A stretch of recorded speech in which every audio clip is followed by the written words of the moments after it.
I know his swing has lost some of its zing, but to me, he's still pretty nifty. So no morning goes by without his Nutri-Grain cereal. Nutri-Grain has no sugar added, no preservatives or cholesterol. It's full of the natural whole grain that's so good for him. And he loves that special Nutri-Grain taste, almost as much as I love him. Nutri-Grain from Kellogg's. Dedicated to the ones we love.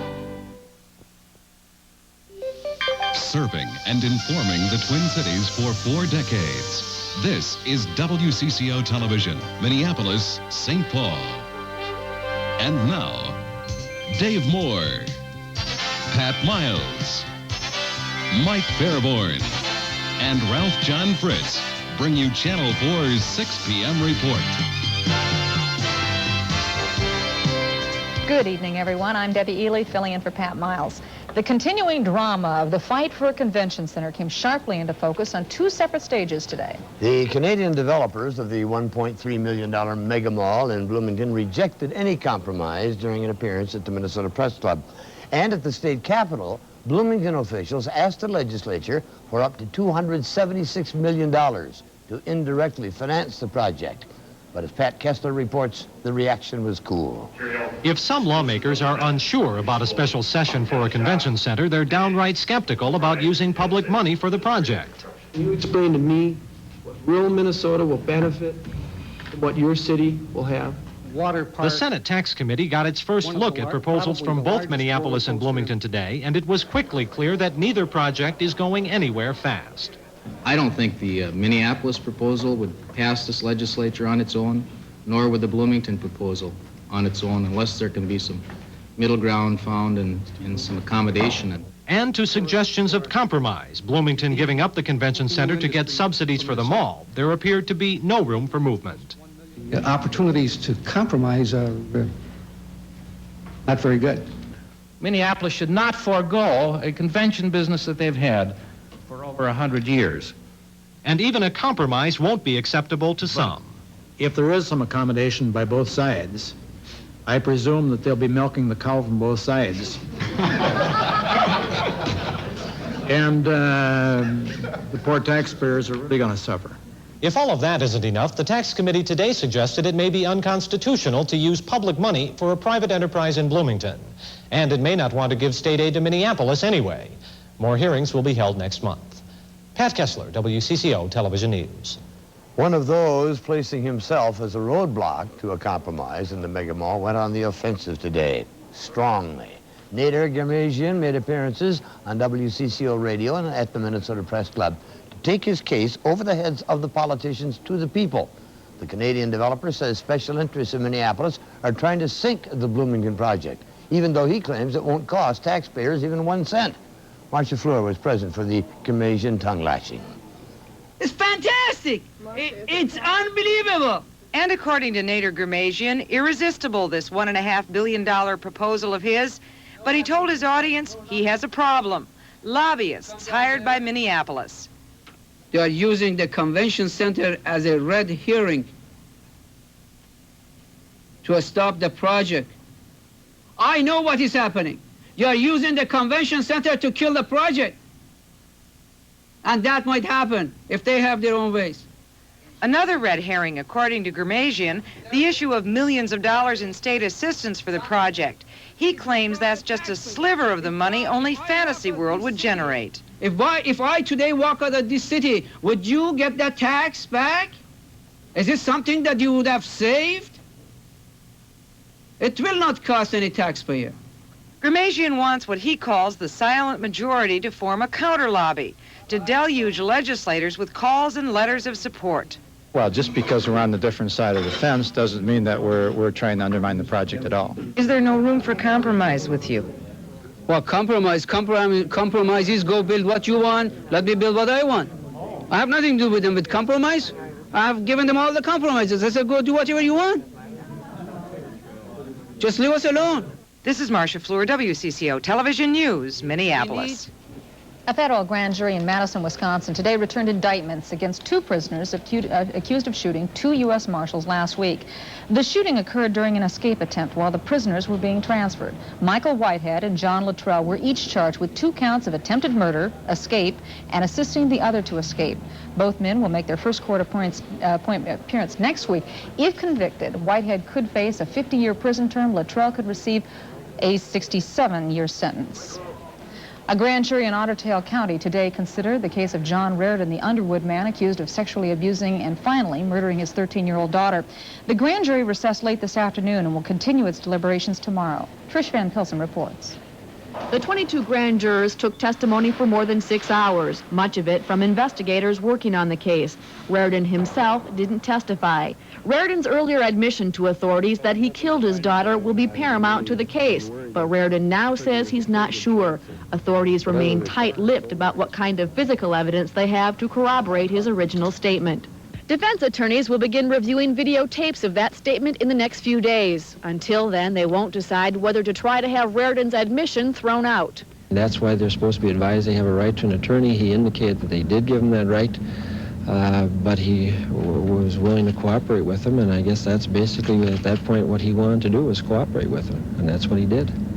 I think that at some point it probably would have been more proper to say, look, you ought to be talking to an attorney, but that's between he and the police officers. Eller met with Reardon for the first time today. His attorney described him as concerned, confused about what happened to Sarah, but coherent. With photographer John Seidlitz, Trish Van Pilsen, WCCO Television News, Fergus Falls. Today, a St. Paul grand jury cleared several St. Paul police officers of any wrongdoing in a shootout last month in a house on the north side of St. Paul. It resulted in the death of a 21-year-old fugitive, Eric Schmieg. 2 officers were also wounded. After grand jurors issued their opinion, a police department spokesman revealed that an internal review board had also determined that the shooting was, quote, justified and appropriate under the circumstances. A game of Russian roulette, which last week cost a 13-year-old Mounds View boy his life, today produced manslaughter charges against his friend. The 14-year-old boy, also of Mounds View, was charged in Ramsey Juvenile Court with second-degree manslaughter. The 2 boys have been playing Russian roulette with a pistol which they thought was empty. Another member of an international drug ring, allegedly based in Minnesota, has pleaded guilty to heroin charges. Robert Leon Nystel of Austin pleaded guilty to conspiring to distribute heroin in both Minnesota and Ohio. The federal judge ordered a pre-sentence investigation. Authorities say the drug was smuggled into Minnesota from Nepal, and that ring members from the Red Wing area picked up the narcotics at pre-arranged sites. Washington County authorities burned a bumper crop of marijuana today. 1 ton of the drug was confiscated during aerial searches last week. The plants appeared to be growing wild in the middle of several fields in Washington County. No arrests have been made, and authorities are still investigating the case. Deb? The Chief Justice of the United States Supreme Court warned a group of Minnesota lawyers today that increasing caseloads are impairing the courts. Justice Warren Berger was speaking at the St. Paul before the Minnesota State Bar Association. Berger said arbitration is better than conventional litigation in most cases and applauded Hennepin County for instituting an arbitration system. Any step, however little, moving toward using some mechanism other than the courts is a good step. The Chief Justice said arbitration will not put lawyers out of business. It will only make the courts more efficient. The makers of the Dalcon Shield, the A.H. Robbins Company, have filed for protection under Chapter 11 of the federal bankruptcy laws. The firm has been the subject of a flood of lawsuits from women who claim that they were injured by the Dalcon Shield. Today, Twin Cities attorneys representing some of those women say that it is too early to tell whether the filing will affect their efforts to win compensation for the women. Striking Hormel workers in Austin are taking steps to survive. We'll have that story next.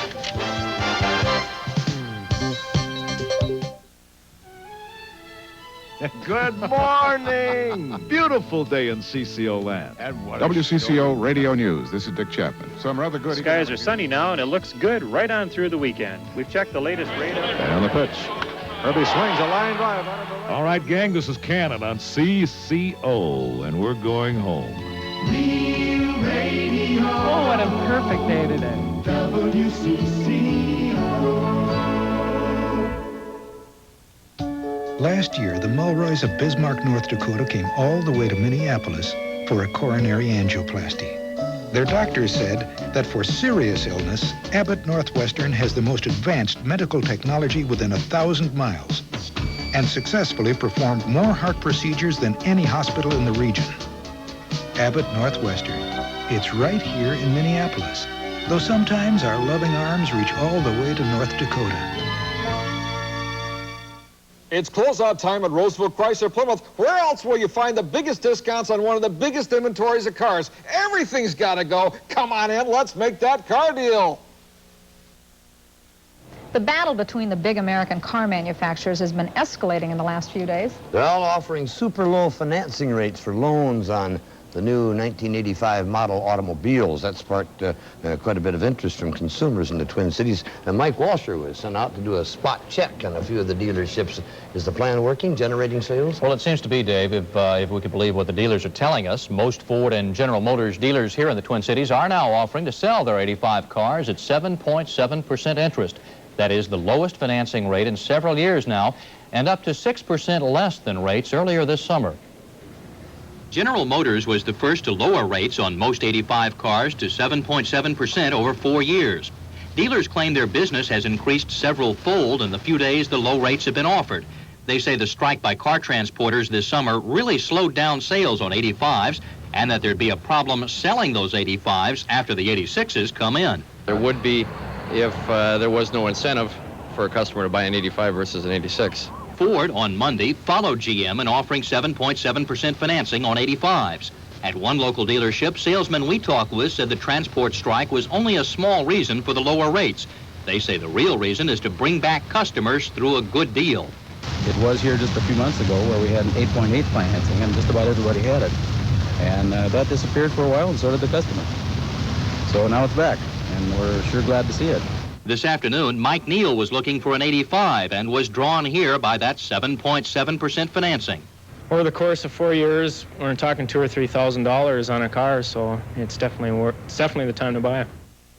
The 7.7% rates are expected to be offered on the 85 model cars until the first few days of October. Dealers hope, Dave, the 85s will be gone by then, and rates on the 86 models, what would be the new cars this fall, are going to be a lot higher than that. Very good. Thank you, Mike. Yesterday, we reported that the Minneapolis Water Department has been deliberately overcharging or discontinuing water service to at least 15,000 people who didn't get their water meters read. Well, that report has prompted charges from local public interest groups that the practice is unconstitutional since it does not afford the people the right to challenge it. Today, city water officials admitted that they never asked their attorney whether the practice is legal. They said it was merely an attempt to get people's attention. Should the city attorney rule that the practice is indeed unconstitutional, the water department says it will discontinue it. Minnesota employees of AT&T may have an uneasy 2 weeks before they'll know just how hard they'll be hit by layoffs. The company announced today that it will eliminate 24,000 jobs this year and next, and that amounts to 20% of the Information Systems Division, which has 1,100 employees right here in the metropolitan area. But there's no immediate word in just how many here will lose their jobs. Nearly 1,500 striking meat packers applied for unemployment compensation in Austin today. The strike against the Hormel company is in its 5th day, and union workers are preparing for a lengthy walkout. As Terry Sater explains, hard times are dangerously close for some families. Striking meatpacker David Swank and his wife Karen say past wage cuts at Hormel have made it tough to pay their bills. They have 4 school-age children, and they live modestly. They'd like to better insulate their house to save on utility bills. There are other things around their home that need fixing, but they say even with both of them working, there isn't enough cash to go around. The strike will make things worse. Well, we just praise the Lord that what the people have given us, that we'll survive one way or another. There's always something that we can either pick up and move or find something. I can always go back to school. The Swank family is just one of several hundred here in Austin looking at trying to get by on $65 a week strike pay. For that reason, the striking meatpackers are applying for unemployment, but it's unclear whether they're eligible. State job service officials in St. Paul will rule on the issue. Last fall, a federal arbitrator okayed Hormel to cut wages and benefits, and officials say that could be a disadvantage. In some cases, it's been ruled that anything greater than a 15% wage cut would be satisfactory for a termination. But in this case, because there is a union contract and an arbitrator's decision in effect, they will take precedent. The Swanks say they hate to take outside help, but they could use it.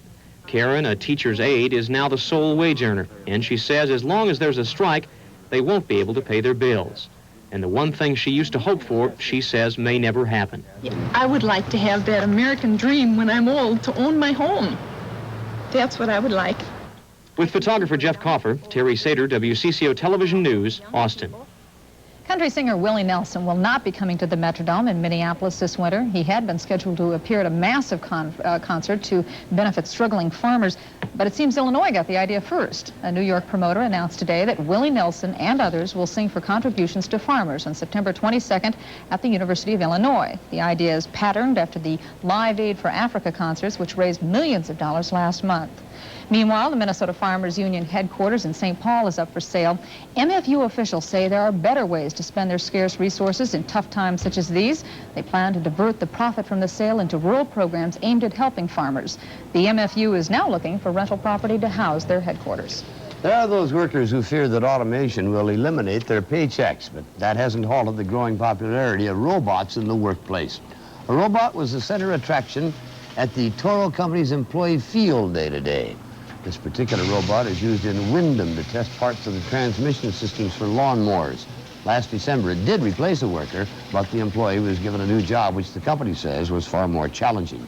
Toro workers who couldn't bear to look the future in the face could instead scan other exhibits today, including a 30-foot inflated lawnmower.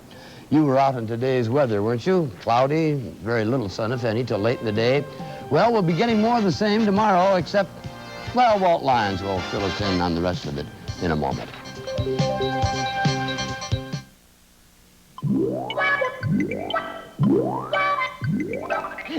Hey there, laddie. Now there's an easier way. With press-and-place caulk from 3M. Just unroll, press in place, and remove liner.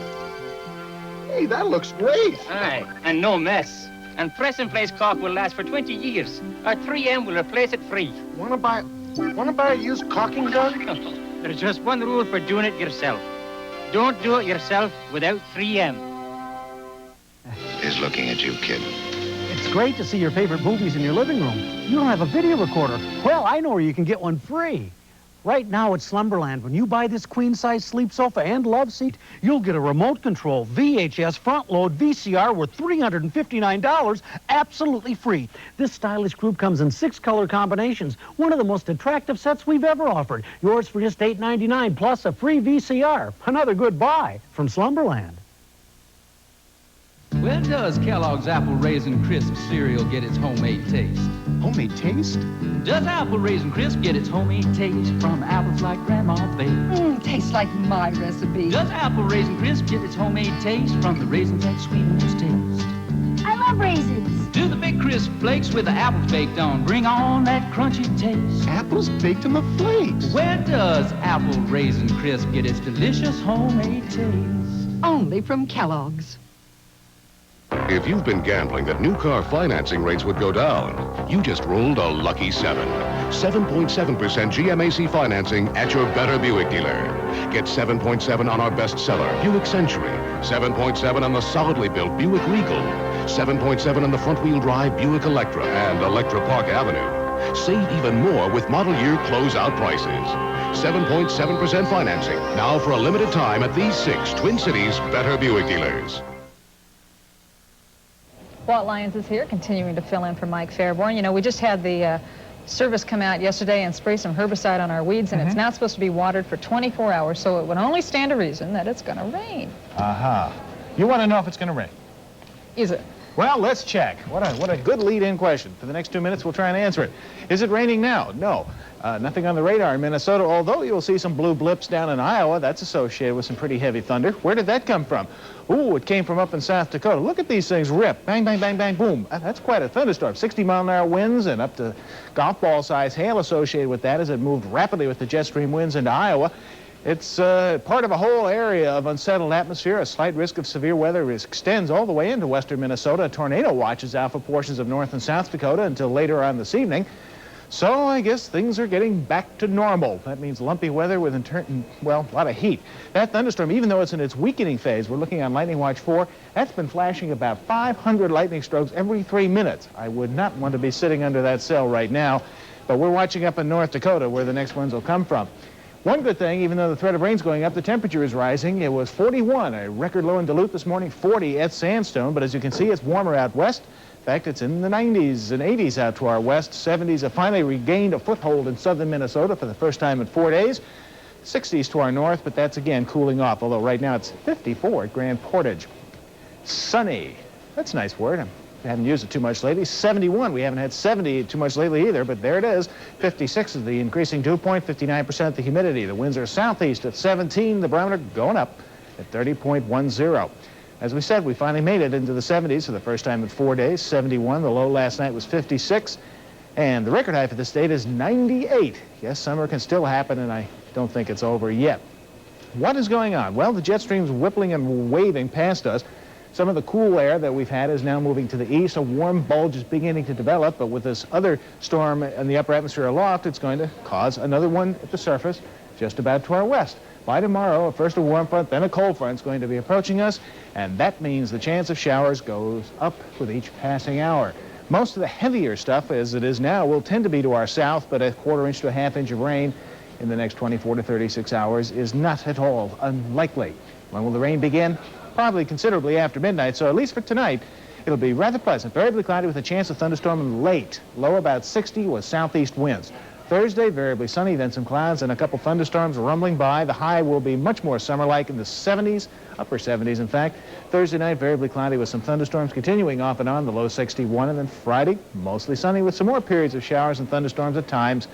High about 74 degrees. Will that continue? Yes, it will, at least into Sunday, as that slow-moving upper air disturbance slowly moves over us. Showers Sunday and maybe some clearing by Monday or Tuesday. So a couple of days with a couple of showers each day is what is in the forecast. Yeah, with the state fair coming up, it'd sure be nice if we could keep those showers between, say, maybe 10 at night and 8 in the morning. Either that or we work the umbrella concession. I guess so.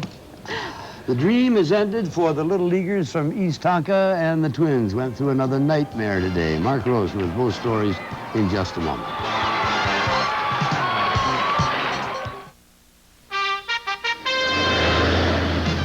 Your Toyota dealer's big summer delivery is here, so make your deal and drive it home. Toyota dealers are pricing every Toyota to sell fast to break this month's sales record. Trucks, unsurpassed for mechanical reliability, could save you money on maintenance, and factory incentives to dealers on selected models could save you even more. Toyota value price to drive away. Make your super summer sellout deal on the hottest values in town at your Toyota dealer now. As a matter of fact, this is my real voice. Television Classics salutes our Miss Brooks with Eve Arden and Richard Crenna on the Next Hour magazine. Plus, Jane Fonda looks forward to a midlife crisis. That I wanted to have a hot flash. Yes, you had. We'll take you to the John Davidson School of Dog Tricks. Now, the first one is to teach her to sit. We have to do this from a standing position. Okay. Sit. Wait. On Our Magazine, Thursday morning at 9 on WCCO Television. How would you like to win this Lincoln Town Car worth over $24,000? You could by entering the Win a Lincoln sweepstakes at Mills Fleet Farm. It's a chance of a lifetime to win one of 4 Lincoln Town Cars from Fleet Farm, Lee Jeans, and Mills Motor of Brainerd, Minnesota. Just stop at your nearest Mills Fleet Farm, try on a pair of Lee Jeans, and ask for an entry form. No purchase is necessary. And be sure to slip into the famous fit of sale price Lee Ultra Courts, and you just might be sliding yourself behind the wheel of a Lincoln. Now at Mills Fleet Farm. I'm going to solve it. You are? Well. Sure. Television will never be the same. Give the wheel a spin tonight at 6:30, right here on Channel 4. Of course, it's nice to win, but when you're 10, 11, and 12 years old, just a trip to Pennsylvania to play on the best is something these guys will never forget. Oh, sure. The kids from East Tonka, Dave, are just happy to get there. And I'm sure they're enjoying their week at Williamsport. Every story has an ending, but for the East Tonka Little League team, it came a little earlier than hoped. Today, East Tonka lost to Morristown, Tennessee, 5-1 in the first round of the Little League World Series. The defeat put them in the losers bracket with no hope of a championship trophy. The Butterflies were present when East Tonka lined up to face their opponent before game time. And look at number 14 of Morristown. Better check that kid's ID. The Minnesotans played well for much of the game. This steal attempt by Morristown was unsuccessful. Good play by Tonka. However, Tonka did commit 3 errors in the game. The first run came off the bat of catcher Rocky McElney with this home run in the 4th inning off pitcher Brad Kieran. Later in the inning, Scott Stewart laid down the sacrifice bunt to score another run. Morristown used the long ball and the short ball and the fastball. Pitcher Richie Conway did not allow a hit until the final inning when East Tonka scored with a couple of hits and 1 run. A heartbreaking loss for the East Tonka All-Stars, but they will stay in Williamsport to continue play in the losers bracket and go for 3rd place. Tomorrow morning they will play either Ontario or Saudi Arabia. The Twins followed up last night's disappointing performance in Milwaukee with another frustrating contest this afternoon. As they did last night, the Twins had some strong pitching. Bert Blyleven tossed 8 solid innings while fanning 6. Blyleven leads the American League with 157 strikeouts. There was also another costly error by Alvaro Espinoza, who was on his way, is actually way off the mark on this play, to Tim Tuffle at second base. Ken Herbick went after the ball. This looked like last night's play. In the meantime, Ernest Riles scored. Robin Yount, who hit the ball, ended up at 3rd. 2-1 Brewers, now in the 5th. The Twins countered in the 7th, squaring the score when Tim Tuffle launched a Ray Burrs pitch over the left field wall. Tuffle's 6th home run of the season and his 1st since July the 9th. Steve Howell came on in relief. He gave up a pair of singles and a walk to load him up. Ron Davis came on. And with the outfield drawn in, Robin Yount drilled a fly ball over the head of Tom Bernansky, scoring Jim Gantner with the game-winning run. Milwaukee wins it in the bottom of the 9th, 3-2 to complete a 3-game sweep. The Twins are off tomorrow. They will play in Boston on Friday. The A's scored all their runs in the bottom of the 9th inning to beat Detroit that final 4-3. Dwight Gooden of the Mets sometimes makes it like National League batters aren't enough of a challenge for him. Last night against the Giants, Gooden struck out 16 on his way to his 19th win. He now has 208 strikeouts, which makes him the first pitcher in National League history to strike out more than 200 batters in his first 2 seasons. During one stretch in the game, Gooden struck out 11 of 15 batters. His winning streak is now at 13 and his ERA at an amazing 1.74. The win was the 13th out of the last 16 for the Mets, who are now a game and a half ahead of St. Louis in the East. The other New York team, the Yankees, won its 5th in a row thanks to a pair of Don Mattingly home runs. The second one gave him 100 RBIs for the season. Mattingly also has 22 home runs to go along with a .331 batting average. No news out of the Vikings camp when it comes to Anthony Carter. The celebrated and would-be wealthy wide receiver did not even make the USFL waiver list. He can't become a Viking unless and until he passes waivers. Meanwhile, at Mankato, all is well except for Tommy Kramer, who sat out today with a stomach flu. On Tuesday, the Vikings will cut their roster down to 50, which makes their game with Seattle this Saturday noteworthy for players on the edge. Cutting is a job Bud Grant doesn't relish. It's difficult to make the decision, then it's doubly difficult for us to tell them about it. And when you're dealing with veteran players, that becomes the hardest part of any coach's job, and I think that's the first thing they'll all say. One final item, Dave. The season ticket sales for the Gopher football team continue to soar. As of tonight, only 5,500 season tickets remain to the public. Oh, my heavens. Going fast. That's it for tonight's 6 p.m. report. Well, we hope you'll join us again tonight at 10. Have a good evening.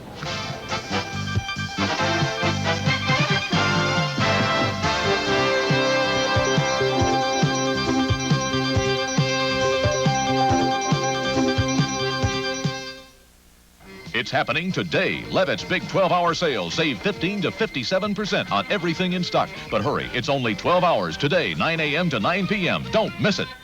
Hamburger ketchup. Hamburger ketchup. Hamburger ketchup. Hamburger ketchup. Hamburger ketchup. Hamburger ketchup. Hamburger Miracle Whip salad dressing. Hamburger what? Hamburger what? Hamburger what? Hamburger what? Miracle Whip. Hamburgers with a tangy zip of Miracle Whip salad dressing. The bread spread makes anything on bread taste better. Hamburger Miracle Whip. Hamburger Miracle Whip. Hamburger Miracle Whip. Hamburger Miracle Whip. Hamburger Miracle Whip. Hamburger Miracle Whip. Change mine to Miracle Whip. Change yours to Miracle Whip. Change mine to Miracle Whip. Stand by, please. Okay, I'm ready. Action! All familiar words in the Hollywood movie-making business. And now they're being echoed right here in Minnesota.